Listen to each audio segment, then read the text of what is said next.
One of the things that I'm learning in just working with songs in general is that the melody contains much of the medicine of the song. And the melody of the song is this real lullaby-like,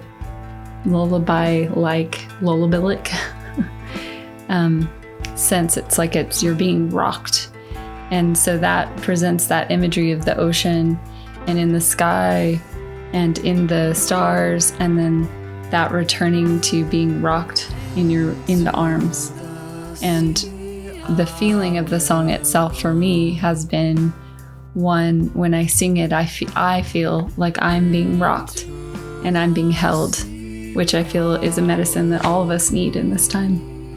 Because this melody is so rich, it put me in a trance state where I could, really feel the medicine in the song and get swept away in it and placed in a good place, that place of divine connection. And it's when we went to the studio to record it, it's pretty funny because I was trying to explain it to the producer, Matt Melly, fabulous producer here in Austin, about why it is the way it is, guitar in the guitar sense. And it's interesting because it just stays in A minor forever. It's the funniest thing. It's like she's like still going in A minor.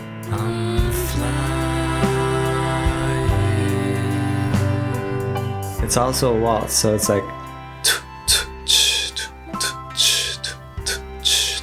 or maybe even a mazurka.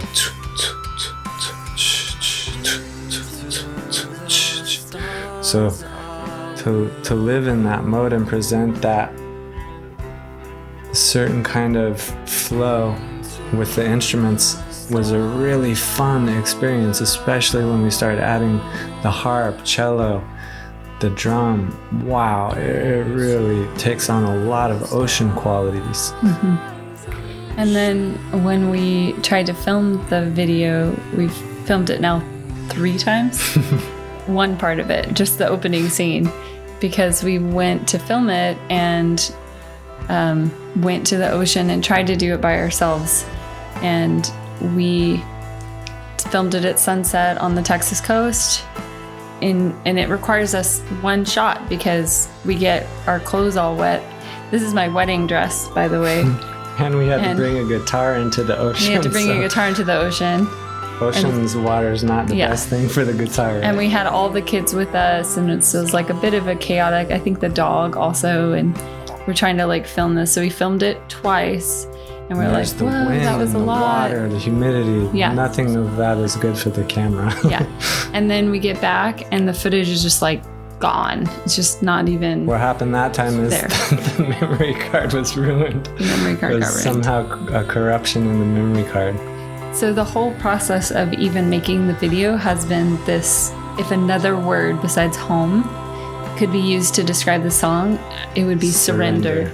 And so we've had to surrender to the process, just as any of you know who make art, that art is a process and you stay with it. And there's times when it's flowing and easy, and then there's times when it's and then you have to just keep surrendering to the process and finding that flow again and again. And so the song itself has been helpful in remembering us to how to surrender. Yeah, and surrendering to the emotions and the real weight they carry.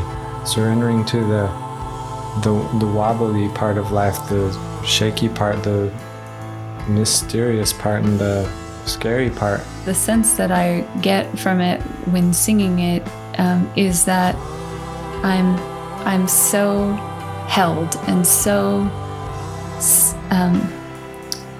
walked through. And the video is sort of like this guy on this journey into the afterlife, but he's not alone in that. And I feel part of my waking up process that I've been going through as a soul and a human being in this time of social isolation is realizing how I'm not alone, not just from the humans around me, but my ancestors who are behind me, and the people on the other side of the veil who are ready to receive us and who are watching and helping. And so it reminds me of that, and it gives me great courage